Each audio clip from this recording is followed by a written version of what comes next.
Commissioner Patton? Here. Commissioner Barwick? Here. Commissioner Webb? Here. Commissioner Stefan? Here. Mayor Absher? Here, and we don't have it on the agenda, but we are going to do a Pledge of Allegiance. And Curtis, would you lead us in that, please? I pledge allegiance to the flag of the United States of America and to the republic for which it stands, one nation, under God, indivisible, with liberty and justice for all.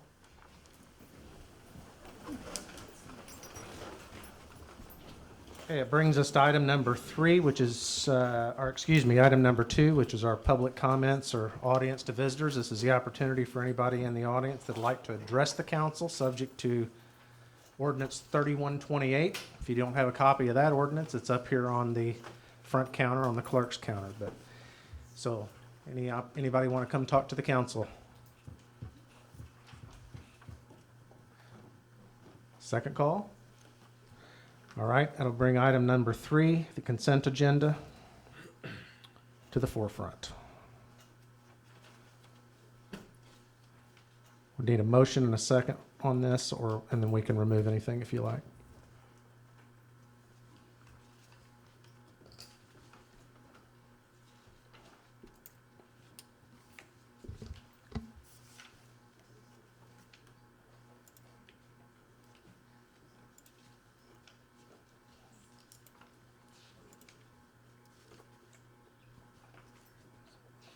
I'd make a motion to approve the consent agenda. I'd second that. Okay, any item A through F do you wish to be removed from that agenda? Any questions, discussions on this? 3A1, will we have a representative now on that zoning board? Well, Kathy should still stay on there. I can't remember what the Latin term for it is, ex officio or something like that.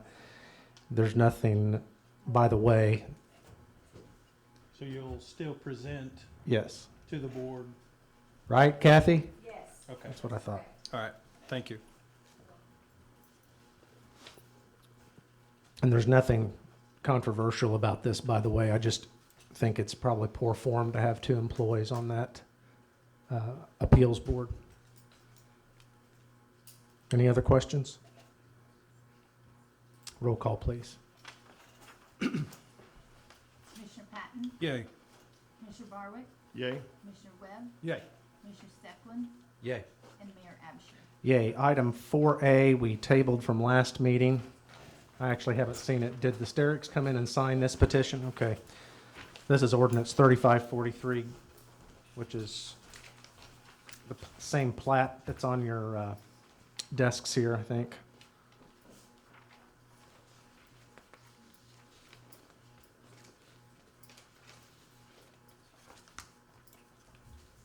We'll need a motion on this to consider it.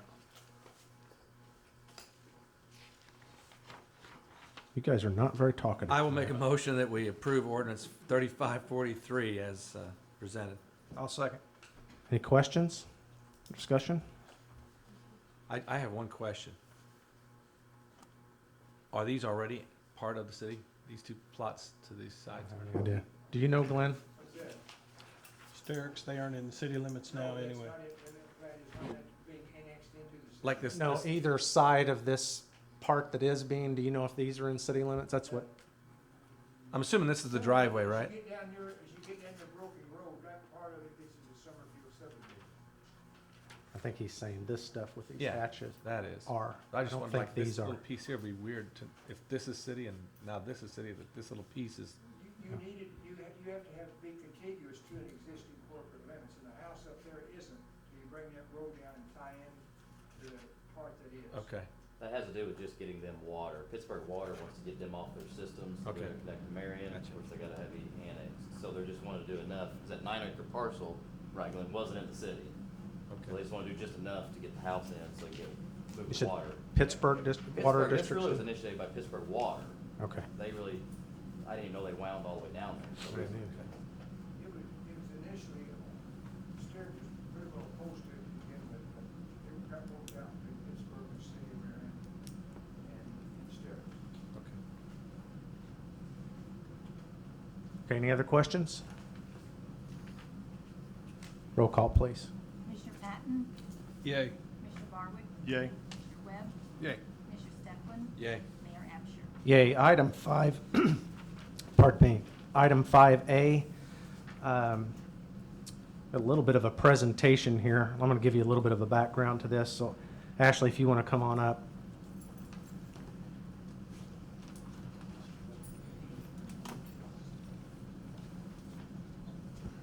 Actually, A and B are kind of the same proposal. So one of the things that honestly that sticks in my crawl, so to speak, as I've watched our budgeting over the last 2 or 3 years is our police overtime budget. It just keeps ratcheting up and up and up. And so Commissioner Barwick and I kind of gave that as a directive to Chief Fitz day one, is you got to figure out how to mitigate some of this. That's critical. This is the first step of that, I think, one of what I hope is more than one step of that. But what I didn't realize and what got presented to us, which you guys can present to the council, is how much of this is being driven by the communications functions that we have. A lot of that's being driven by the fact that we're handling about 70% of the phone calls for the county at this point, which was certainly not true just a few years ago. So with that said as a background, if you can just explain how item A and B here, and this is the full-time, part-time to full-time, and then the 1,000-hour plus, and how that integrates into this whole bigger picture, please. Currently, we have 12 full-time, Currently, we have 12 full-time dispatchers, 3 part-time dispatchers. The part-time dispatchers can only work up to 1,000 hours a year, so we schedule them 16 hours, 20 hours a week. That way, we have That way, we have them being utilized as much as possible at a straight $21.06 an hour. Then we have, of course, our 40 hours a week for each 12 of the remaining dispatchers. What we would like to do is move one of the part-time dispatchers into a full-time position. That would eliminate at least 20 hours of the overtime that we have every week right at the beginning here. I've got numbers that were given to me today from before the consolidation through the consolidation. From March 2016 through February 2019, there was an increase of over 30,575 calls from, again, before the consolidation through the consolidation. Consolidation began March 5th, I believe, of 2018. We did add people at that point in time. However, we're trying to staff accordingly, making sure that you have people that are able to answer the 911 calls. We have to remain on the line with a medical call until the medical provider or law enforcement can get on scene. And since we are now handling also county calls, that can take anywhere from 25 to 45 minutes for them to get on scene. So that's taking out 25 to 50% of our dispatchers because they're having to stay on that one call.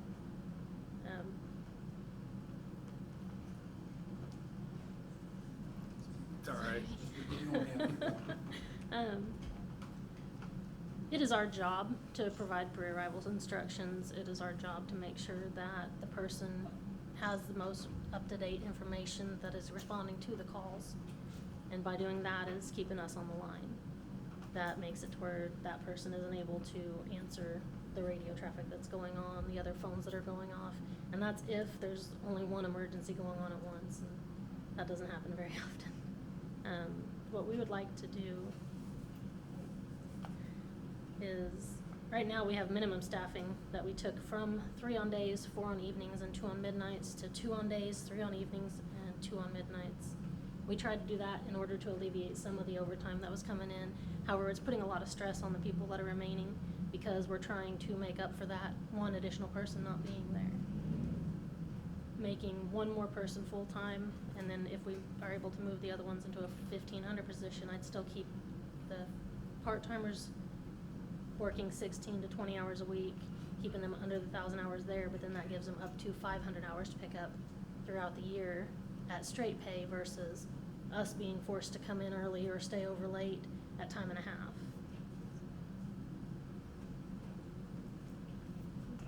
So Well, that'd still leave you with 2 part-timers, am I reading that right?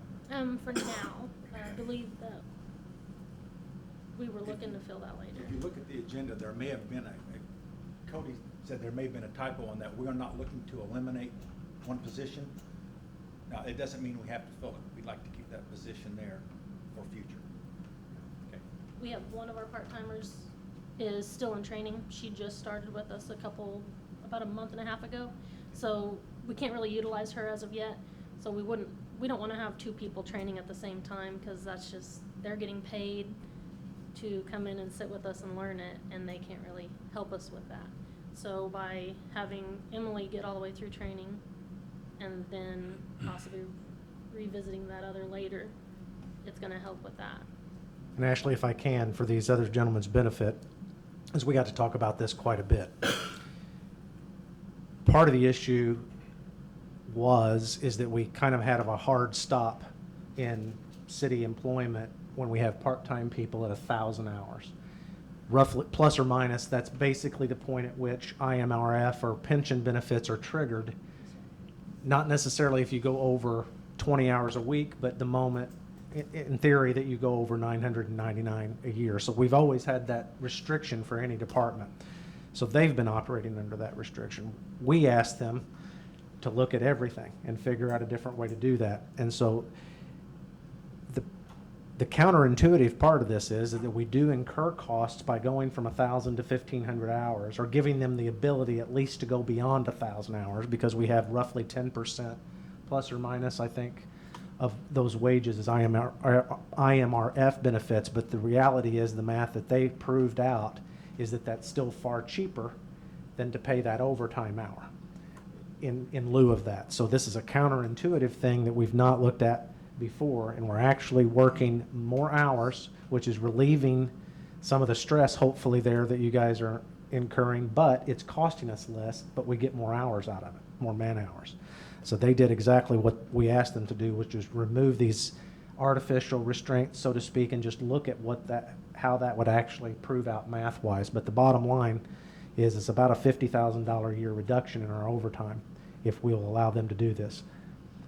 Not to steal your thunder, but isn't that the bottom line? Yes, sir. Okay. Yes, sir. So the only benefit that we get is retirement. There won't be vacation or anything like that. I don't They know. can accrue. I think They will. same rate of vacation and Yeah, they can accrue it, but it's just at a very slow rate. You have to work so many hours to get 1 day. yeah. So, I believe it's if I'm not retirement, no mistaken. insurance. yeah, they don't get Yeah. insurance. The rate, I think, is 8.26%, so on the 2106 an hour for the 1,500 hours equates to $2,600 a year for our portion of the IMRF. Okay. But that's still a lot cheaper than time and a half. Well, and last year, we got numbers from the treasurer's office during our discussion. Last year, dispatched averaged 81 hours of overtime a week. And of course, some weeks we didn't have any overtime, other weeks we had a lot. This will cut back on that substantially, I believe, barring any unforeseen circumstances. Make sense? Makes sense. Yeah. Make sense to you guys? Okay. I know you're nervous, but you're doing a great job. If you can explain it to me, like I can understand it the other day, you did a great job. So anyway. Chief Fitz, do you have anything to add to this part of it? No. Okay. If all 5 of you understand it, I'm good. Your cohorts over there, do you guys understand it and agree that this Oh, yeah. works better, this setup? Yep. Okay. All right, thank you. So you can either read, we can either approve A and B all as one motion, or we can do them separately, whoever's pleasure it is to read this. I would make a motion that we approve moving Holly Newland from part-time dispatcher to full-time dispatch at 2106 per hour plus benefits per the union contract. And then elevating one of the part-time, and I'm not sure what his name is. Travis Davies. Travis Davies. Davies, okay, from the 1,000 hour annually to the 1,500 hour status. I'll second. Any other questions? Now, is that limited to just Travis? Or Until both, Emily- both part-timers? Until Emily gets fully trained. Gotcha. We'd rather her stay where she's at We and don't gain then bump her anything. up like as an incentive once she When, ends training. when you're ready for that, we need to approve that separately. So you'll have to come before the council at that point as well, okay? I got 2 equal partners. That answer your question, Doug? Any other questions? Okay, roll call, please. Commissioner Patton? Yay. Commissioner Barwick? Yay? Commissioner Webb? Yay. Commissioner Steplen? Yay. Mayor Absher? Yay. Item 5C, I don't have anything in my packet on this, but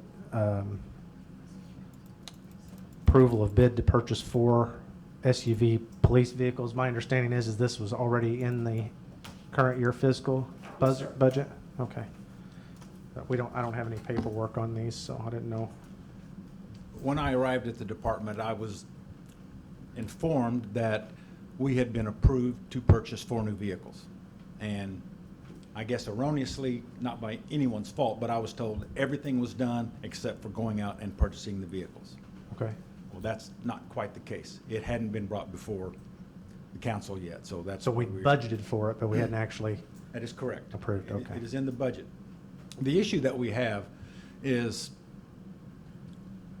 the vehicles were originally going to be purchased by a local establishment, and then after the election was over, we were told we will no longer be purchasing from that local establishment. So, you can mention the establishment if you like, for advertising purposes. Who might that be? the city can no longer do business with Watermark, which we understand makes sense. But that kind of put us in a time crunch because we have just hired 3 new officers and they begin next week. So we are currently at 3 utility vehicles. All right, one of our vehicles was, what we're being told was totaled Saturday night when in the storm, a tree fell on one of them. So that puts us at 2. So with our 3 new people, we will have no utilities left. So we need to move quick to get some vehicles, so all of our officers. So do you have bids on these?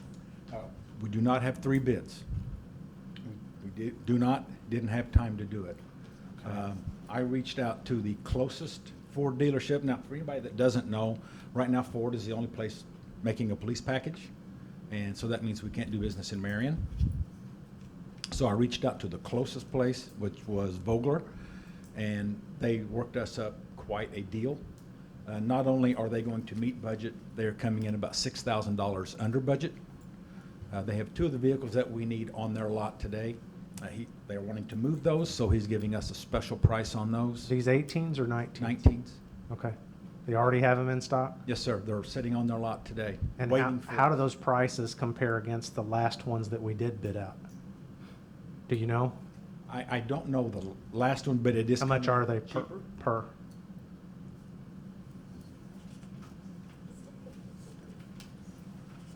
One 2019 is coming Huh? You'll be able to tell if it's a good price. 27,645, and the other one at 27,702, Are these 2-wheel drive or all-wheel drive SUVs? all-wheel drive. Okay. 2 of those will be for investigations, and the other 2 will be for patrol. The 2 that are already in stock that we will be able to take possession of as soon as Mr. Hale has his financial bids, then we will be able to get those and move on it. So tell me again, they've got 2 out of the 3 in stock? 2 out of the 4. 2 out of the 4 in stock? Yes, sir. Where are we sourcing the other 2? They will have to, they'll have to order those, and it will take 8 to 12 weeks. And we're getting special pricing from Vogler on those other 2 as well. Have you asked about model changeover on those? Because the problem is this time of year. And if will they be able to order and deliver those as 19s or as No, 2020s? It will have to be 20s. Okay. And they think they can deliver those in 10 or 12 weeks? That surprises me. That's what I was told. Actually, they said 8 to 12. Okay. Can they go out, I know car dealers do this, and find 2 more like they have at other dealers and grab them? We've already tried that and no luck yet. Okay. It's getting pretty slim Okay. this time of year is my guess, but. Yeah, and also if we don't go this route because of the charge in the 2020 price, we would have to cut one car out, and we would only be able to purchase 3 instead of 4. So do we already know what the 2020 price is? Yes, sir. How much is that? They're going to sticker at just a little over 40, and we're getting them for a little under 38 before some of the fees. So you're telling me a 2020 is $10,000 more than the 2019? That's what I'm telling you, sir. There is no way. Well, I'm sorry, but there is no way. Something's not right. Aren't we talking though, the I think two I that need, are on the you lot? need to enlist my help on this. I tried, and you said no. You did not, and I did not. The 2 that are on the lot are not the police package, correct? They are not. No, Oh, okay. no, sir. The 2 on the lot are standard. They will be for investigations. All they will have to do is just put a radio in, the very small, low profile. But do they have the heavy-duty cooling and all that stuff on them? Is that what you really want? 'Cause these are just regular Explorers, you're telling me. Yeah, they don't need all the heavy-duty stuff for that. Well, that also means they can't let them idle. The investigator. off. Right, Okay. Because that's not correct. times our practice. Yeah, those won't be K-9 vehicles. Those won't be officers out in the middle of the winter handling accidents. No, Did you get a price on a 2019 police package no, at all? I did not. Because as I recall, we need to go back and find this, but I thought the police package SUVs, the Explorer SUVs, fitted the way that you wanted them, were just a hair over 30,000. But the last time we bought them, and it's just shocking to me that they're now 38. Granted, I've been out of the car business for 60 days, but holy cow. Well, that's the 20s. Well, okay, but Yeah. still. You know, We're talking far about more an $8,000 difference, because those were 19s that the last set that you ordered, you got from Watermark, and I thought Yes. they were just a hair over $30,000. That sounds about right. Yeah. Steve, is he here? Yeah. Yeah. Can you go look that up, please? Yeah, that sounds about right. Well, we're getting into the middle of this one. I know. I had another discussion with Vogler again today about the price, and I said just that's can't. what it is. And the other thing is, if they sticker for 40 and we can buy them for 38, that doesn't sound right either. It seems like there ought to be more of a bid concession on that. And I'm not beating up on Vogler, don't take it that way. There's usually a bigger gap on those. Could we buy the 2 that are available now and then Well, shop around a little bit for the other 2? That be option or not? Or is it kind of a whole package pricing? No, we can do that. Just a thought, I mean. We can. I mean, I know it's gonna delay the other 2 Right. for a little bit, but you can get 2 in hand pretty quick, you know. Correct. We can. It will slow the process down, like you said. That's correct, but how would you feel about a 2013 Grand Cherokee?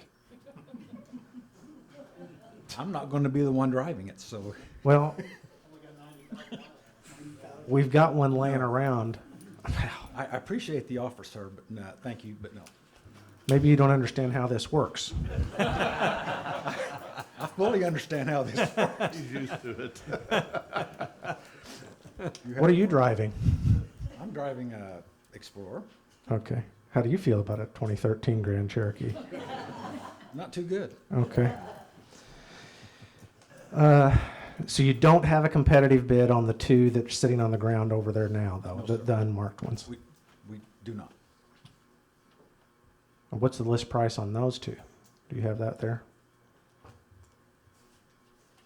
As you can tell, I might be a little bit hard on you on this part. That's all right.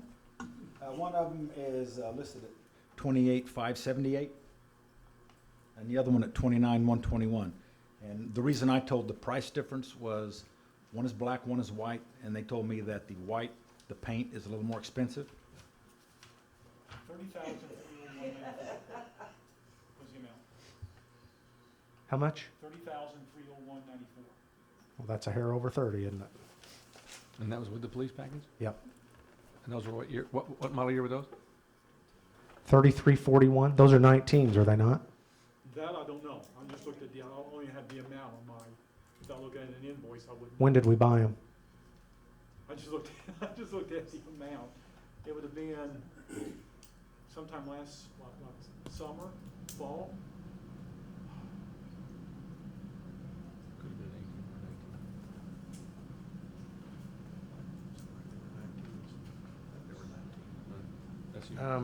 White does not cost more than black, typically.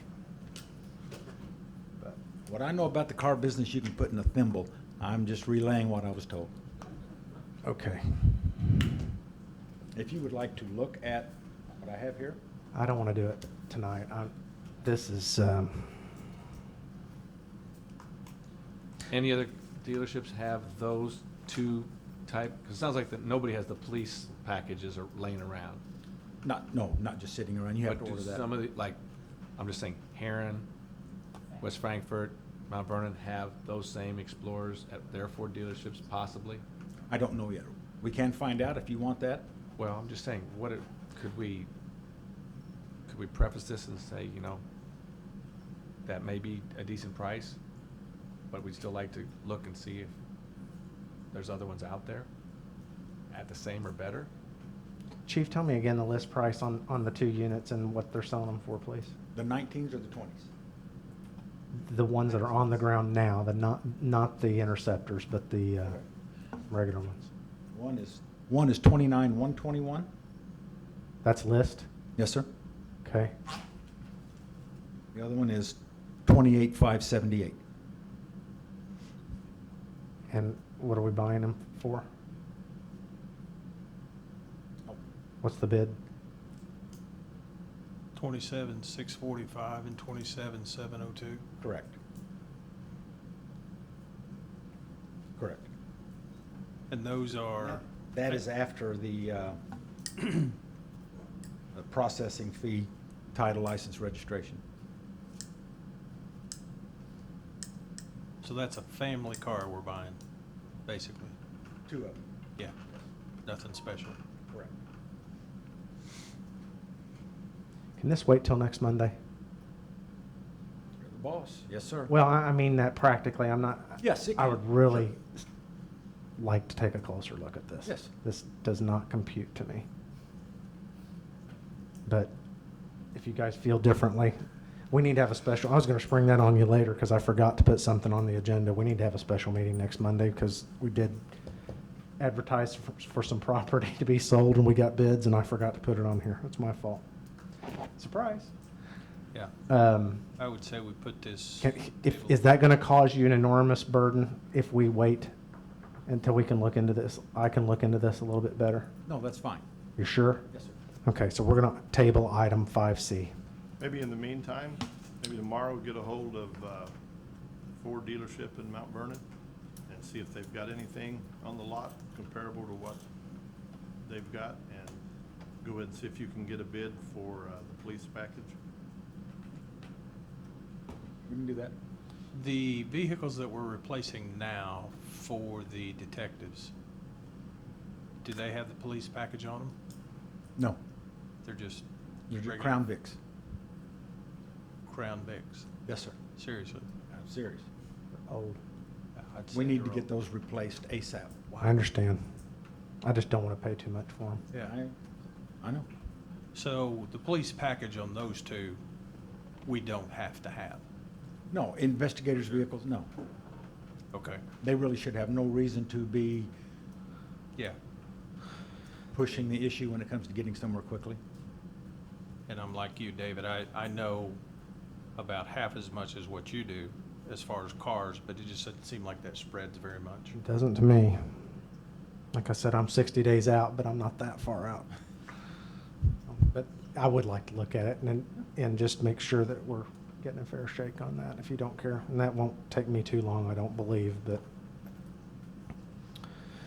Okay, thank you. I'm sorry, but thank you. No, I understand, that's fine. Item number 6,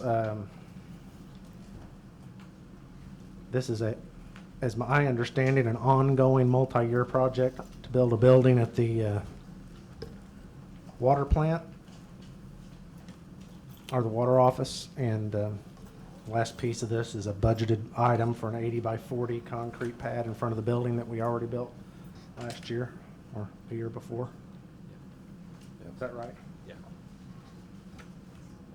Yeah, it was confusing when we looked at it, but we got it straightened out. The building's already there. Building's there. They're We're just just one finally- pad in front. Yeah. I think we did one roughly the same size last year too. Yeah. park stuff on or set stuff on? To get to it, yeah. Keeps from tracking stuff in the building too. Somebody want to make the motion then? I'll make that motion that we approve the bid to build a 40 by 80 apron at the water plant, budgeted item. I'll second. 17.3, right? Is that what we're approving? It is, yes, $17,300 by Donaldson Concrete. What's the one for 15,800? Say Marion Concrete's a Marion little Concrete. cheaper. isn't it? Which one is it then? Hang on, hang on. Page 3. Did I Or the very read the last wrong one? Yeah, Marion Concrete's looks like they're low.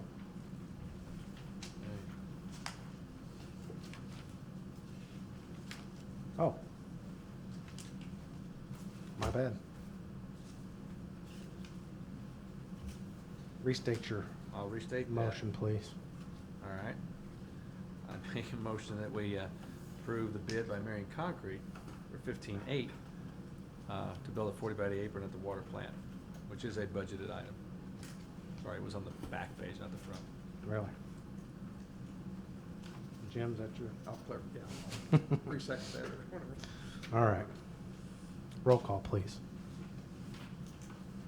Commissioner Patton? Yay. Commissioner Barwick? Yay. Commissioner Webb? Yay. Commissioner Stedman? Yay. Mayor Absher? Yay. Item 7A is a recommendation. Sure most of you guys are aware of the improvements we've made to Halfway Road, the new Halfway Road that we participated in with the state and the school district, mostly us and the state. And that road intersects with Westminster. Westminster's going to become a more major thoroughfare if it's not already, and so we've got a recommendation from Mr. Clarida to put a 3-way stop sign at the intersection of Westminster and Hunter's Run intersection to try to slow the traffic there down. That's really the best place. There's other places we could put it, but that's the one that stops them midway, right? Fossey Road's the other one, but once you clear Fossey Road, it's a long straight run down to Carbon. You put it in Hunter's Run, it's about halfway between Fossey and Carbon. It's a good break point to slow them down at the midpoint rather than start.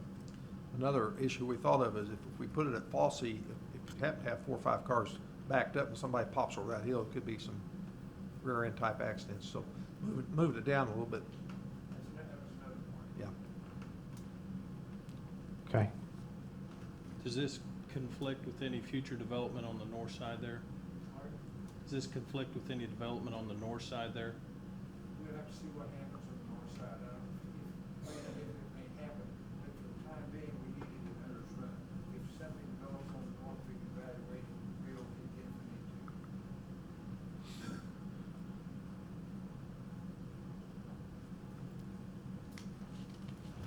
So we need to approve a stop sign there if possible. I'd make a motion to approve the addition of a 3-way stop sign at the intersection of Westminster and Hunter's Run.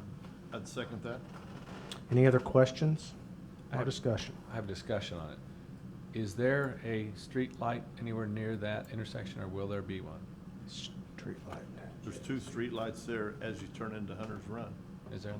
On the east and the west side of the road. That'll light that intersection up enough? If not, could we put other standards on the other side of it? Can those be? I think the intersection's pretty well lit. It's a good question. I drove I should know in and that. out of there. I should know For this. 7 years. I don't know. I can't remember. I don't know if there's a light there or not, I haven't paid any attention to that. If there's not, there should be. Right, yeah, I agree. I know there's one sitting on each side of Hunter's Run on the east side and the west side. Is there, okay. Now, How far in was it though, from Westminster? And we need to put stop and hit signs too, each way. Glenn, how much extra would it be to get the stop sign perimeter, the octagon outlined with the red flashing lights, or especially since this is new, especially since that's residential right there? Would that, do you know off the top of your head, or is that a? To get the flashing light around it, you would need a battery operated light rather than, unless we got a power cable right next to it, then you gotta start metering it. But we put the crosswalk signs with $1,500 to get the flashing Okay. That's one on each side, so $1,000 maybe, something like that. Aren't those solar powered or Yes, solar, solar solar powered. rechargeable? Yeah. What do you guys think about that? Think that's worth it? I do. I think it's worth it, especially since it's so new. Yeah.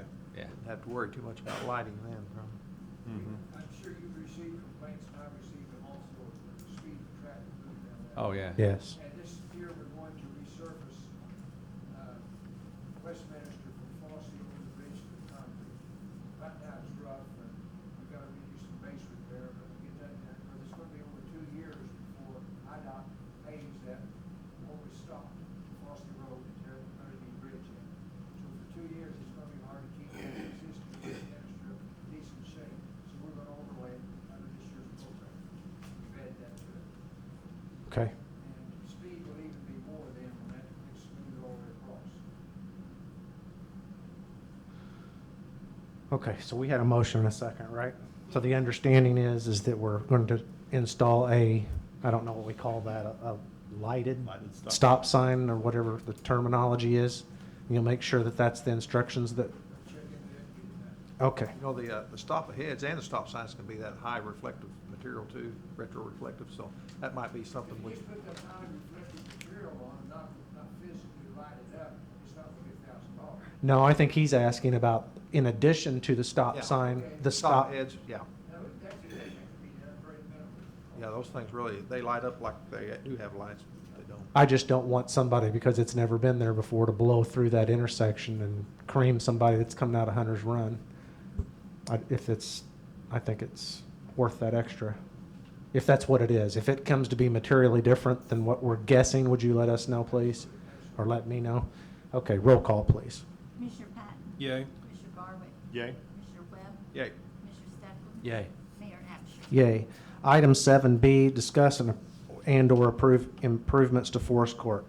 Now, I want to speak about this because this has been something that's been an area of consternation for more than one council meeting. And instead of dancing around it, I'm just going to tell you guys exactly how I feel about it, and you guys can make your decision one way or the other. Here's the situation. Forest Court is a one cul-de-sac short street, runs north off of Fossey Road in Hunter's Run. The street has essentially 2 homes on it. It is for all intents and purposes, it's a gravel street. The owner, at least one owner that's there, and this, Mr. Carrer contacted me asking for some help there. I think there's been some consternations on previous councils about this. What the problem, if you were to boil this down to a problem statement, here's the problem statement. The city issued building permits, hooked up water and sewer without the subdivision developer ever finishing the cul-de-sac to the way that it was designed to. Now, this brings up another issue for us that we should learn a lesson from this, because as we move forward, I've talked to Glenn about this. I think we need to relook at now this goes back a long time, by the way, 25 plus years. I think our ordinance, our subdivision ordinance, should dictate a couple of things. One, I think the street superintendent, the water superintendent, and the sewer superintendents ought to all sign off before anyone's ever hooked up on those things, to make sure that the developer has finished what was promised. Because as you guys know, as the public may not know, the moment that that's deeded then back over to the city is finished, we are then forevermore responsible for maintaining that street, plowing it, resurfacing it, or whatever. And the reality is that this, they're supposed to pour a certain amount of concrete, and it's supposed to be something that's supposed to last for a while. Otherwise, the taxpayers are then left to foot the bill forever. I don't know whose fault it was. I don't even care whose fault it was. At this point, though, I think we are somewhat complicit, to the extent that maybe we should not have issued the building permit without that plan and/or have had those hookups. What the residents on that street are asking for us, I am not arguing for it one way or the other. I want to make clear. I know what I support, which is a middle ground between asphalting it, which would take tens of thousands of dollars, I think $55,000 or $60,000 is the number that I heard, versus putting tar and chip on it and digging some ditches around it, which will divert the water. Again, this is supposed to have curb and gutter and storm sewer on it. It's got none of that. The original subdivision developer is no longer around to do anything about it. And these people are asking for a semblance of a paved street for about whatever the number that, have we got it in here? 7B. Should be in your packet. I don't have it in my packet. There's two numbers, 7434. I think you emailed this. I don't think it made it into the packet document. Tell us what the number is again to tar and chip and what this entails, please. There's a couple of options laid out. Mind if I explain Please this do. A little bit here. One option is the city doing everything except putting the oil and chip on, which we don't have the facilities to do that with. If the city did the work, everything except contracting out the oil and chip, it would be $7,434. Okay? If the city only graded the ditches and made swales so we had proper drainage, Mr. Edinger, contractor from Anna, who's got an oil and chip machine and works that way, would come in, put the crushed stone down, roll it, compact it, put the oil and chips on it.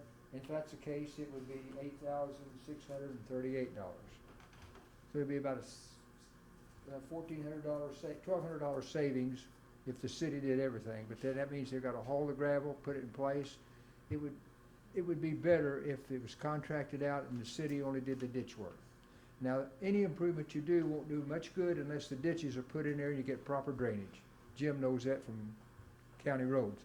If you don't get that proper drainage, it's not gonna work. So the city would do that work. And then the rest of it would be contracted out and you'd be $8,000, and we have a firm price for that. That's Is putting any- 180 ton of stone on there. And the reason we have a pretty good idea is that we went out there and core drilled the gravel. We were told 8 to 10 inches. Well, we had 2 inches on the cul-de-sac, and as the further west it went, it got thinner. As you went towards the Fossey Road, it went to 3 inches, and then to 6 inches down by Leon Kerr's place. But it's 2 and 3 and 6. 2 inches is not enough. You're not gonna hold anything on 2 inches hardly. Lynn, are there any new crossroad pipes that need to be put in or anything, No. or, so just ditching then? Because we only got 2 houses. When you put if you had houses on the lots, yes, you'd have a ditch in there for entrance. My recommendation was also, it's up to the council, no more building permits issued until the street's built according to the city subdivision standards. This is just a maintenance stopgap measure to get adequate ingress egress to the house that's there and to the other house. That's all this is for. I will say, adding to that, I stopped by Glenn's office one day and we looked to see, and it is inventoried by IDOT. In other words, if you look at IDOT list of roads for Marion, it is in that list. So it is under our maintenance jurisdiction as far as IDOT goes. So we could even spend more fuel tax on it if we needed to or wanted to. So. Yeah. It's listed on their inventory of streets. Okay. And the contractor that did this is no longer in the area? It was put in pieces. The first piece of infrastructure went in was a 4-inch water line up to the dead end of the cul-de-sac. It was that way for several years. The house that was built there on the end used a septic tank. About 10 years later, they put an 8-inch sanitary sewer line. After Hunter's Run went in, they put an 8-inch sanitary sewer line. So all the lots have water and sewer now. What they didn't do, he just scattered a gravel path up to the house, and he got a building permit, built a house, and here they go. Who was the contractor that did this? Charlie Shute originally platted in 1972. Water line was put in shortly thereafter. About 10 years later, the sewer line went in. And it was put in pieces. The city accepted the plat in the early 70s, I think 72, I believe. And as Mike mentioned, the mistake that was made was issuing a building permit for a house that had a one-path gravel drive to it. I guess since there's no contractor developer available now, if for that to be built to city standard, those Owners of the lots would have to get owners of together. the adjacent lots. Now, they've got a pretty good deal because the water and sewer's already in.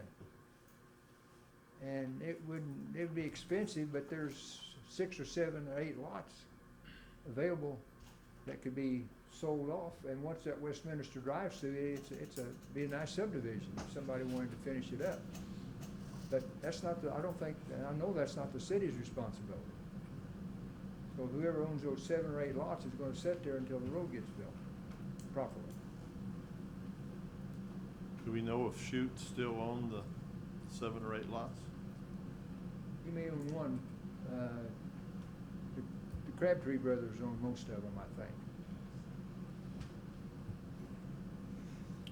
I think this is a solution that will take care of the immediate needs. I agree with Glenn that we shouldn't allow any building permits to be issued in that subdivision until that street's finished. That can be funded through the sale of the lots. And I think the subdivision has potential once Westminster gets opened up and that Westminster becomes a main thoroughfare of the city. Potentially, I think there's possibilities there, but I think we're taking a step in the right direction by making this right today. Not to throw anybody under the bus, but I fault the city for approving the subdivision without properly making sure that everything was there that we asked to be there. Typically, the standard is you approve the subdivision. Once the subdivision gets built, the builder then comes in and whoever owns the lots gets building permits and they start building their house. Once you give them the building permit and hook them up with water and sewer and they live there, they're gonna expect the road to be finished up in good manner. Yes, And then if the subdivider takes off, then the city's left holding the bag. right. Well, I think you can argue it either way. Like I said, I know what I feel, if it comes to a motion vote, what I'm gonna vote, just because I think it's a middle ground as a solution. I've also got to tell you, out of full disclosure, I've had texts and some phone calls today from people saying, now, if you do this for so-and-so, then, because, we put this stuff out on this agenda, it's pretty easy to read and understand, that's my intent, to understand what we're acting on. Well, that has consequences too, which is people read in and say, well, aren't you going to help so-and-so do this and this? I think every situation stands on its own in an outlier like this. But I'm not going to be mad at anybody or anything else, but it seems like a reasonable solution to me to tar and chip the thing and have some sort of a pavement for the people to get to their houses with, but. And this would only be 16 foot wide. It's really not for through traffic going through there. There's one house at the end of the cul-de-sac, that's it. Would there be a way in the future, since there's 7 or 8 more lots that are gonna be able to utilize this road, if I'm hearing that right, once it's done, to tack on a little surcharge to the future building there that would help cover some of that cost? To get the 8,600 back? Get the or 8,600 whatever. back? You can hang A connection fee. a provision on there that says, when you build this road, you've got to pay back of $80-some-odd $100 for the city to get their money back. Upon the sale of those lots or whatever, yeah. Upon the sale of the lot. So it wouldn't cost anybody anything right now, but if they sell a lot, tack on $500 to the price. But And you can't sell the lot till they get the full road built. Right. It's up to your standard. Well, to me, that would be kind of a, Right. And it's just like a special assessment. You Yeah. can decide there's 8 lots and you spend $8,400, each time a lot's sold, you get $1,000. right, right. An idea. Well, I think whether the lots sell or not, I think the right thing to do is, Yeah. we've got 2 residents that, are in the city of Marion living there, and Oh, I agree. we need to get them a road going in. If we can Well- recoup our money, that's good. Right. If we can't, shame on the city for ever doing it that way.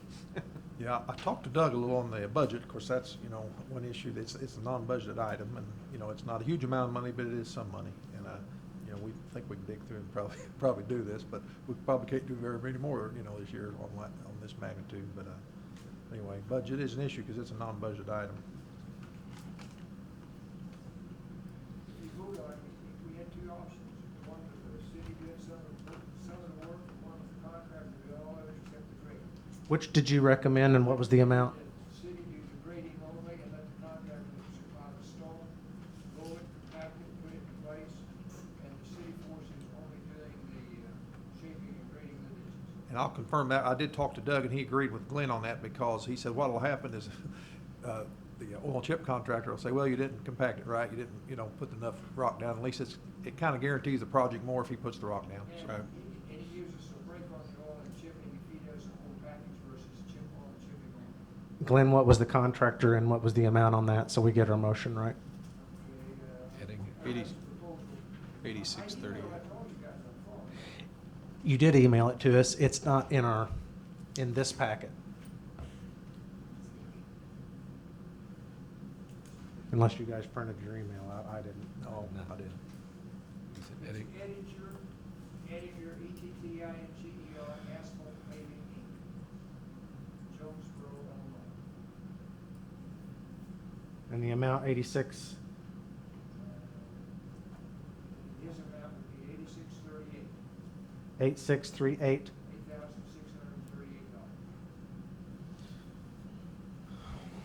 $8,638. I'd put that form of a motion to approve the improvements to Forest Court for $8,638 to Pettinger. Yep. That supplies 180 tons of CA6 drug mill crushed stone, rolled, spread out, compacted, and then 2 coats, or I call it A2, like a surface treatment on that, 2 coats of oil chip. He thought he could do it this season, right, this summer? Do what? He thought he could do it this season, this summer? Oh, yeah. Easy. I'll second that. Okay, we beat that to death. Any other discussion? Roll call, please. Commissioner Patton? Yay. Commissioner Barwick? Yay. Commissioner Webb? Yay. Commissioner Stefan? Yay. Mayor Absher? Yay.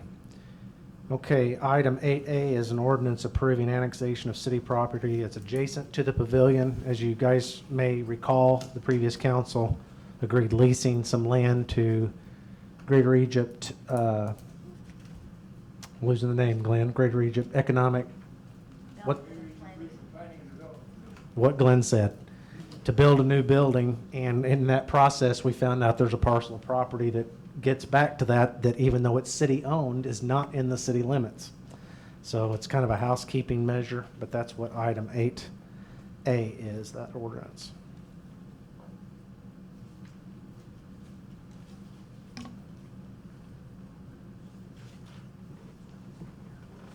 So you see a petition there to the city by the city and a legal description.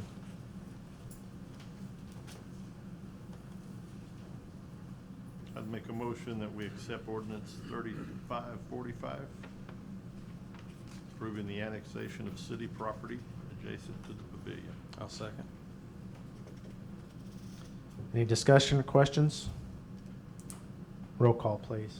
Commissioner Patton? Yay. Commissioner Barwick? Yay. Commissioner Webb? Yay. Commissioner Stefan? Yay. Mayor Absher?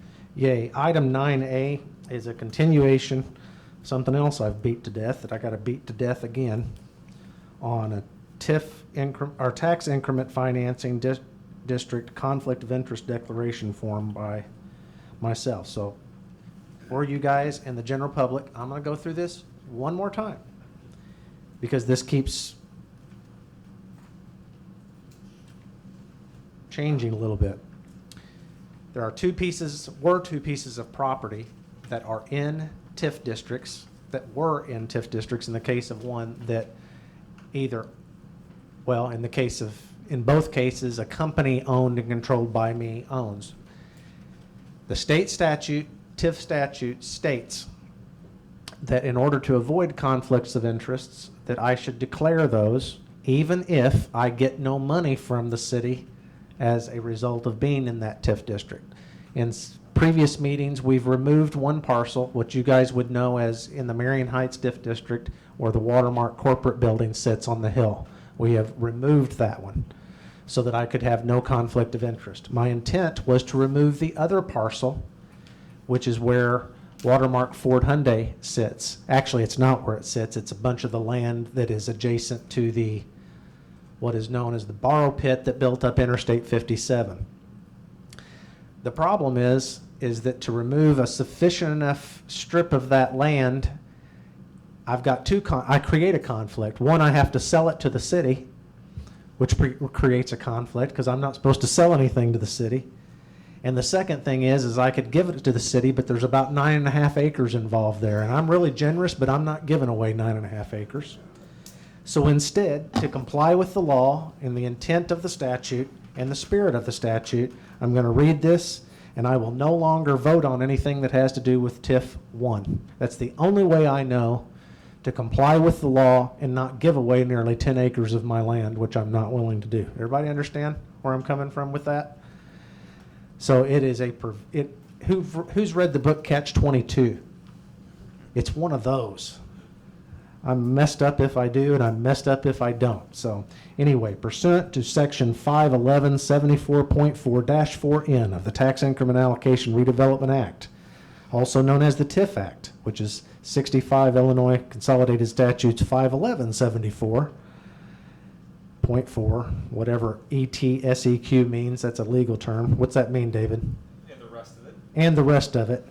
Members of the corporate authority, any member of the TIF District Commission, and municipal employees or consultants who are involved in the planning and preparation of a TIF redevelopment plan, project, or area are prohibited from acquiring any interest, direct or indirect, in any real estate located within a tax increment financing district. If, as a newly elected or appointed member, employee, or consultant of corporate authority, that's me, or a TIF commission, that's me, such individual already has an ownership interest in real estate within a particular TIF district, such person may complete the attached Part B Statement of Disclosure of Conflict of Interest and refrain from any further official discussion, voting, or municipal involvement regarding the affected TIF district. And that's what I'm doing, that mouthful. I've signed it. There it is. For about the third time that we've been through this, and that's what all this hubbub is about, is because I'm getting no money from a TIF district that land that I own happens to be a part of. Unfortunately, removing it altogether would result ultimately in people that do have redevelopment districts, of which I have no relation to, but it would affect them adversely, which is also what we don't want to do. Do we have any, there's no voting on this, it's just me reading this into the record, and everybody understands why. If in the future, when there's anything that has to do with TIF 1, yours truly will be abstaining. Anybody have any questions on that from the audience? I'm so glad. I guess the TIF consultant is in tune with all that, I guess, or does it Yes. matter? Okay. TIF consultant is the one that brought the statute to my attention, and of course my immediate reaction is but I don't get any money from TIF. They said it doesn't matter. They disagree, they do not think that was actually intended by the law. It doesn't make a whole lot of sense, but it's just one of those situations. So anyway, thank you for bearing with me for over-explaining it, but as many of you might be aware, over time we have a tendency in town to make stuff out of thin air that never really existed in the first place and make controversies and conspiracy theories out of it. So I don't, for lots of reasons, want that to involve me. So I'm being overly explanatory with it now in hopes that whenever you on YouTube look at this 5 years later, you'll know where I was coming from. Any other questions? Okay. Also having to do with TIF, and I need to explain this pretty carefully, in item 9B. In your packet, hopefully you have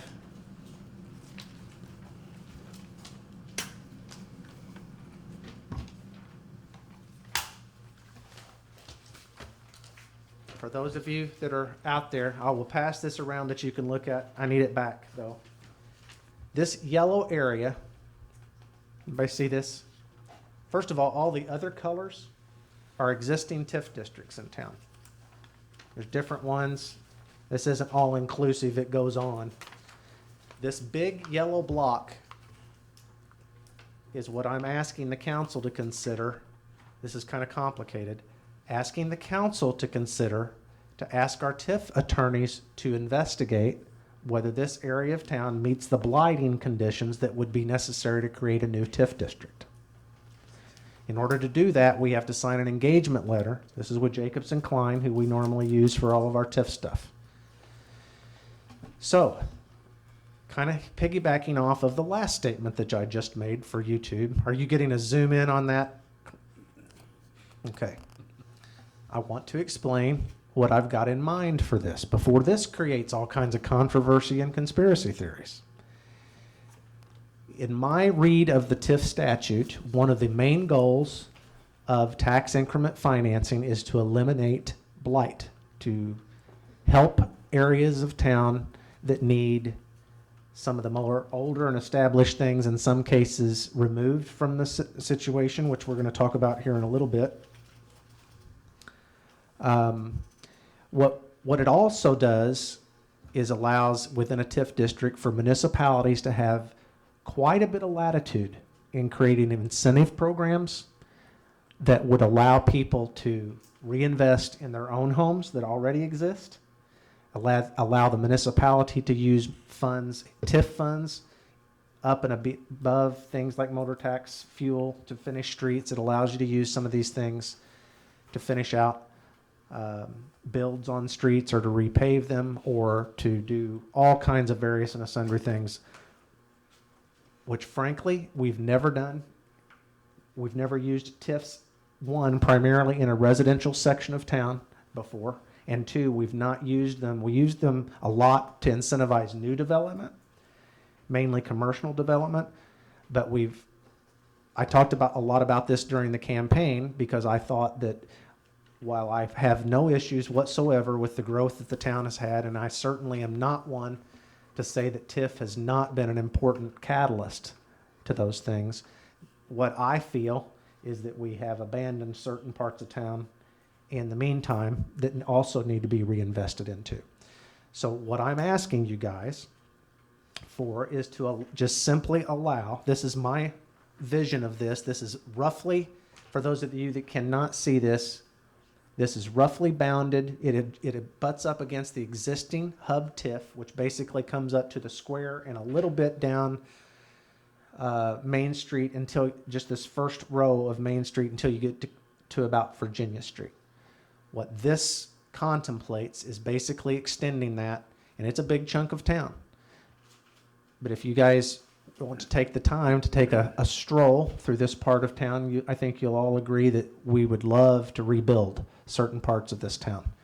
And this is roughly bounded by Market Street all the way over to Golf Course Road, Boynton, plus or minus a couple of streets on the south side of Boynton, and Main Street. So it's basically that, if you want to look at it in a different, easier to understand, this is the more established, older part of residential Marion.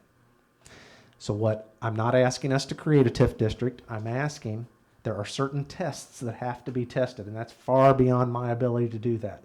In other words, the age of homes, the median income, all these kinds of things have got to be tested out by Jacobs and Klein to determine whether we're even eligible for this. But if it were, my vision for this area of town is for us to use TIF in ways that we've never used it, including creating, as time allows and those TIF funds build up, including revolving loan funds for little small projects that people can do to improve the homes that they already have, to improve the streets that we already have. So they really wouldn't be doing a redevelopment agreement then per home, but it would be more of a. Well, there could be. If what I just mentioned, no, there would not be. We could create programs within that TIF district where a certain amount of TIF funds could be micro-granted just for neighborhood projects. As I understand it, there's quite a bit of latitude there for us to do that. They wouldn't necessarily have to have a redevelopment agreement. Now, if in parts of this town, and there's a few parts of this area that there's a few that may be ripe for maybe a subdivision to go in, but those are kind of few far between. In that case, the developer would probably have a redevelopment agreement, but that's not really what I see as the most potential for this. I simply want to use TIF the way that I think, again, also should be used, which is to help all the older stuff that's in town and to improve our surroundings. I've talked a lot about this during the campaign, that we need to put our visitor glasses on and help improve our surroundings. And there's no question that there's other parts of town that also deserve attention, but in terms of a TIF district specific for this, we've got to start somewhere, and in my opinion, we start where the oldest is first.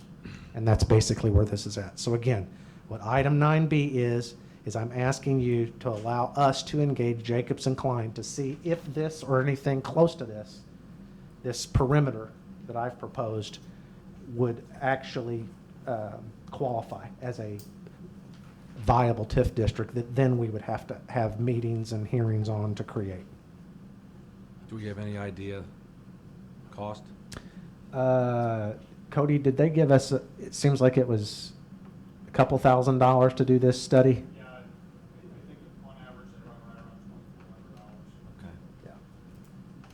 And we've done one of these every time we've created one. I'm over explaining it again because somebody will make something out of nothing I mean this to be altruistic and address the things in town that I think need desperately to be addressed, and there's just nothing more to it than that. And I don't want somebody to make something out of it that it's not. So I'm asking for your approval through a motion to engage Jacobs and Klein to study this to see if my idea will work to be compliant with the TIF statute. I'd make a motion to instruct the TIF council to study and prepare a professional service agreement to determine feasibility of a new TIF district as per this attached drawing. I'll second that. Okay, any other discussion? I'm going to go a little out of order. Is there any questions from anybody in the audience pertaining to this? Because again, I need to be abundantly clear with what I'm setting out, what I see as the potential to use TIF for. But it always seems to be controversial, and I just don't want it to be. I want everybody to understand from the get-go what we're trying to accomplish here. No questions? Can I just get that map from you for a minute? I'll get it back. And take a $5 deposit. Any other questions from anybody? Okay, we got a motion and a second. Thank you for your approval of that. Roll call, please. Commissioner Patton? Yay. Commissioner Barwick? Yay? Commissioner Webb? Yay. Commissioner Stefan? Yay. Mayor Absher? Yay. Item 10A is we did put out for bid insurance for the Marion Cultural and Civic Center. My understanding is we've normally bid this out separately from our general. It's on a different schedule. It's schedule meaning what? All of our other facilities come due in March. This facility is separate from those and it comes due on July. Yeah, but we could align those. There's also a reason, because this is a specialized facility with specialized coverages, Right. that we end up going through specialized carriers. So we ended up getting two bids. They aren't completely apples to apples but that's okay, because the higher bid, as I understand it, also has a much higher deductible too. Is that correct? That's correct, yeah. So we have two bids, one from Diedrich Insurance here in town at a total premium of $18,897. That included a $5,000 deductible. All the other amounts were apples to apples. The other quote is the current carrier that we have now, which is this Chubb Insurance, who is through Jackson and Gray. And that premium is $16,246, which is down about $400 from last year, even though we've added some total liability costs. And that includes a $1,000 deductible. And that's per occurrance, right? Right. That 5,000 on the other one was, Correct. I guess it doesn't Yeah, matter that they both were are higher, per but occurrence, they're both not an deductibles, aggregate. yeah. Okay. Cody, just curious, how much are we talking insuring that building for? Is that what this is about? Yeah, let's see here. Thank you. And this is everything? This is contents, this is building, this is liability, this is somebody falls down the stairs, this is medical payments? Correct. Okay. Yep. We have a blanket traveler's policy for liability that covers most city properties, but because they deal in some entertainment facets, that's why we use a different carrier for them, and it could always be included going forward. But the total total insured is $780,000 is what that building's insured for. Yeah, that seems kind of short. Well, let me see here. Very short. That may just be the liability portion. I think that's probably contents. isn't it? 11 million is the building. Yep. That sounds a little more. Contents is 782,000. I know we had discussion before that was a little light, so, yeah, Commas and zeros are pretty powerful, aren't they? A little bit. makes me feel better. ready to put a bid in on that for 800,000. What were you gonna say, Jim? I'm sorry. Well, I remember from previous discussions before this council, we talked about was a little light on one of the buildings. I can't remember if it was that one or what, but it sounded like we must have, 11 million would probably Okay, get some pretty good shape, so. so we'll need a motion. I'll make a motion that we accept the bid from the Chubb Group for $16,246 to ensure the Marion Cultural and Civic Center. I'll second. Go with that. You get one of them? Okay, roll call, please. Commissioner Patton, Yay? Commissioner Barwick, Yay. Commissioner Webb, Yay. Commissioner Stefan, Yay. Mayor Absher. Yay. Kathy, are you here? Yes. Still. Item 11A, I've tried to be pretty self-explanatory there in this. I don't know if there's a issue here, or are you coming up here? I guess I should have said, Kathy, can you come up in case there's a... Kathy gave this to me because she had this request, and like I said, this ordinance 2263 is pretty explicit that in order for a double wide to go within city limits, we have to approve it. The whole council has to approve it. It's not a zoning issue or a board of appeals issue. Just for whatever reason, we set that policy way back when. Right, and we'll still go by they'll still have to complete a building permit and pay for that, and it will still be subject to the setbacks. This is just specific to a double wide going in city Correct. limits, It right? has to go on a block foundation, Okay. yes. Do you recall why this requires entire council? I mean, if it meets everything else, is it just specific to the neighborhood that the council wanted the ability to veto it, or as far as you know? As far as I know, that's, Okay. yeah. So anyway, that's the extent of what I know about it. So are there any circumstances as to why a double wide here as opposed to conventional construction? It is an older couple that is going to move out of their house into the double wide, and their son is going to be living in the house. And It's it the does, same owner for both these lots. Yes, Oh. same owner. But It there are does- two separate parcels. yeah. It does not specify what kind of double wide. And when I say what kind, is it a used one? It is actually a 2018. It is one that the place they're buying it from, it was a display model. Okay. But It looks brand new. a new one, not previously lived in? Right. Okay. It's not something they're gonna have to cut apart first. No, Ship to the site and then put back together. no, Okay. no. And in this area where it's going, about 2 houses to the west of it, there is a single wide trailer sitting there.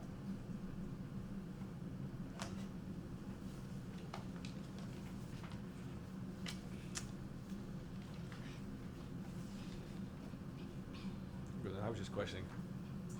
Looks like there's structures on the back of the property. I'm wondering, you're gonna put something in front of somebody else's stuff, but it makes sense that it's the same owners.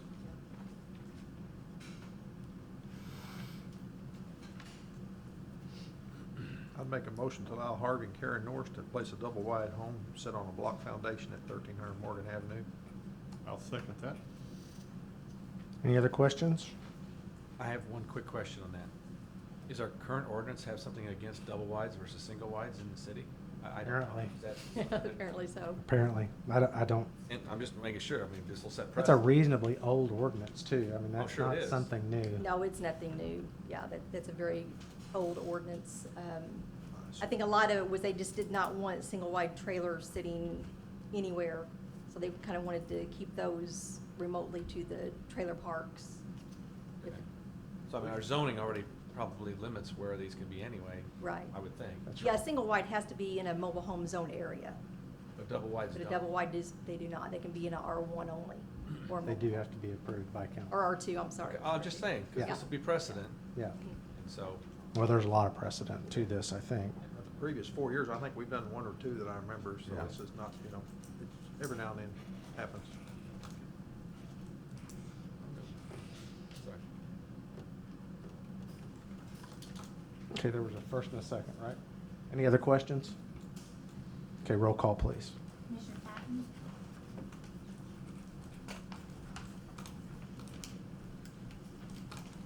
Yay. Barwick, Yay. Commissioner Webb, Yay. Commissioner Stefan, Yay. Mayor Absher. That was really dramatic, Doug. Well, that one I struggle with. Making me question it now. Yay. Yeah. What was your, tell me, just so I learn, tell me what you're struggling with. You know, it's nothing against the industry. It's nothing against wanting that type of home. I understand that side of it. I don't know if that's what we want to set a precedence with, because as soon as we open the door, there could be other ones everywhere. And that's my apprehension. I'm okay, and I like the fact that it's gonna be set on a block building, and I would assume that the taxes, county would assess it as a, real estate rather than personal property. That's my only concern, because I want to make sure that, as best we can, that we don't open the door for, as long as it's taxed as real estate, I'm okay with that. My concern was if it wasn't going to be, but typically when they're placed on a foundation, they typically are. Okay. Could we not amend the current zoning? And to that's, include- yeah, that's something we need to look at. I mean, if that's your concern, Yeah. that'd be the way to handle it. Yeah, Yeah, and that's, The whole zoning ordinance needs. yeah, needs revamped. Sounds like it. okay, item 12A, as we accepted at the last meeting, Alice is going to be retiring week from today, A week from Friday. Week from Friday. And as I already announced, it was my intent to appoint our deputy clerk as the city clerk, Tammy Beasley, and be in search of another appointment for deputy. Is it, you've got assistant city clerk, is that the correct term that we've got? No, it's. Should be deputy city clerk, okay. I put in here what was given. Would you guys mark out assistant and put deputy, because I think that's, so anyway, I learned that the first time we went yeah, to MCI, Yeah. Municipal Clerks Institute, that it's called deputy clerk instead of assistant city clerk. so in essence, this math turns out, guys, to essentially be Tammy taking what Alice's salary is now, and then we'll be saving some money on the deputy city clerk versus what Tammy's salary is now on the second appointment. So we'll need to read one at a time, please. I'd make a motion that we approve the mayor's appointment of Tammy Beasley as city clerk at a salary of $67,734.94 plus benefits. I'll second that motion.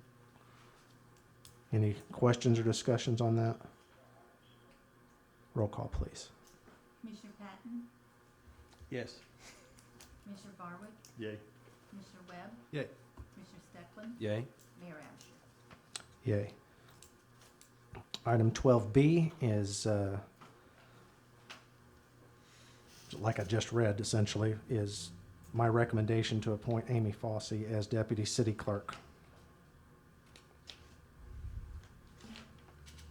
I'd make a motion that we approve the mayor's appointment of Amy Fossey as deputy city clerk at $21 per hour plus benefits. I'll second. Okay, roll call, please. Commissioner Patton, Yay. Commissioner Barwick, Yay. Commissioner Webb, Yay. Commissioner Stefan, Yay. Mayor Absher. Yay. Item 13A, we had the opportunity to talk about this a little bit in closed session, which I probably shouldn't disclose that, but I just did already. This has to do with a purchase agreement. David, we had asked you to create a purchase agreement, but we haven't not got that back from you quite yet, correct? Not gotten back to you, but I have it here, and I'd let Mr. Shinicki review it previous to tonight. Just, he read it while he was sitting here. I saw him here. There he is. Come on in, Dave. We're talking about you.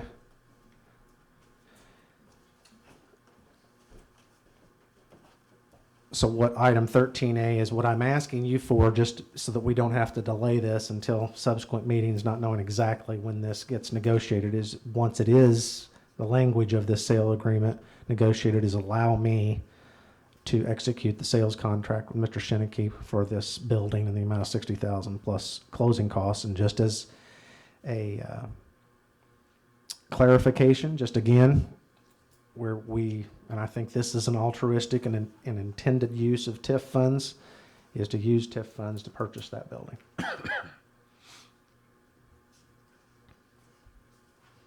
works out to be a total of $61,830 exactly. With the closing costs. I believe, because that's when we talked, you sent me over the numbers when the total that he told me that his request was $61,830 on that property. There's two separate parcels.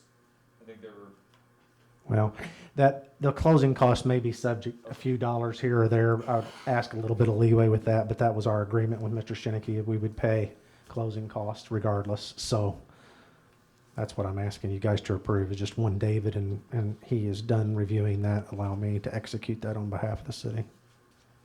Can I ask, what's the square footage of that whole building, approximately?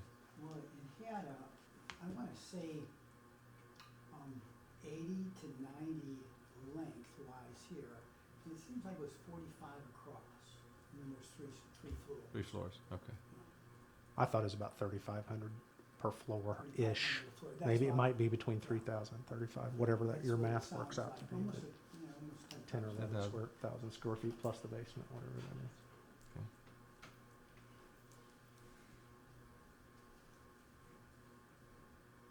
Somebody want to read a motion? I'll make a I thought motion. we were waiting on, Oh, did I get something I'll wrong? make a motion to approve Mayor Absher to execute a sales contract with Dave Shinneke for the Marion Daily Republican Building in the amount of $60,000 plus whatever associated closing costs that there is, and do this with TIF funds. I would second that. Questions or comments on that? Roll call, please. Commissioner Patton? Yay. Commissioner Barwick? Yay? Commissioner Webb? Yay. Commissioner Steplen? Yay. Mayor Absher? Yay. Item 13B is, this is something that I think the previous council last November had previously made an offer on this property. It's what, I don't know what the actual name of this building is. I call it the Pali Kai building. That's, Pali Kai has been closed for a number of months back here. This one's a little bit hard to value because it only is the building and the footprint that it sits on.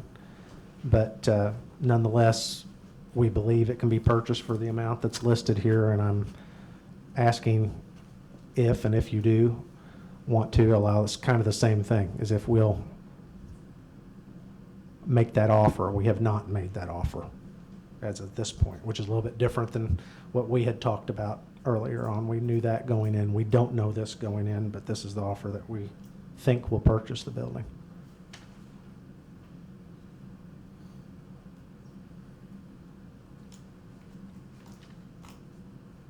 I'll make that motion if you'd like. I'd like somebody to. All right. I'll second. Well, let me make the motion. Okay, I thought you already did. I'll make the motion that we execute a sales contract to purchase Pali Kai for $35,000 plus closing costs using TIF funds. I'll second. Any questions? Doug, you've got a grin on your face, so.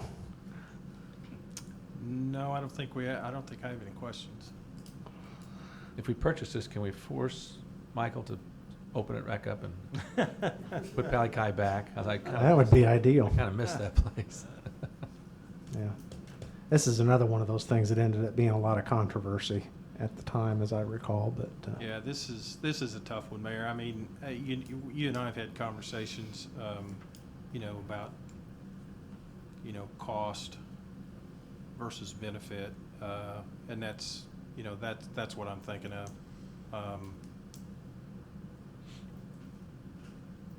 It's basically a building without any parking, and I understand it would be nice to have. My thoughts are it seems a little excessive, but again, that's my opinion. I don't disagree with your opinion, for the record. But that notwithstanding, We did offer 33,000 for it apparently last November. That didn't get it bought, so we asked the next question is how much does it take, and we believe this is the amount. And if it's not the amount, we won't know until we offer it and whether they accept it or not. Honestly, for the record, had we not made an agreement on this other building, it would have a limited value to me or the city, in my opinion. But in combination, I think it can create a little bit of accessibility for parking space back there, or something maybe even better long-term. Who knows? But I can't disagree with you, just the number on its face versus the square footage is there. It doesn't make a whole lot of sense, but, you know, vote your conscience. I get it. I understand that completely. But it is what it is, too. So That's why we have a council. that's exactly right. But did somebody make a motion or not? Yes? We did. And a second. See, I got lost in my thoughts there. All right, roll call, please. Commissioner Patton? No. Commissioner Barwick? Yay. Commissioner Webb? Yay. Commissioner Steckland? Yay. Mayor Absher? Yay. Okay. We do have a reason to go in executive session over property, and I don't have that language to read. Have somebody read. Do we have that readily available? I'd prefer to read the language on that. That being said, while we look that up, as is typical, how we've operated since I've been here, we will only come out of executive session to close this open meeting, so we will take no action whatsoever. Now, that does not mean you cannot stay here. You're welcome to. I just don't want you to stay here in anticipation of us doing anything when we come back, because we will not, other than to close the meeting. So that's entirely up to you. But did you find that language, or are we just going to have to read it? Did you find it? Yes. The purchase or lease of real property for use of the public body. I'd make a motion that we would go into executive session for the purchase of lease of real property for the use of the public body. 5 ILCS 120/2C2. I'll second. Okay, roll call, please. Commissioner Patton? Yay. Commissioner Barwick? Yay. Commissioner Webb? Yay.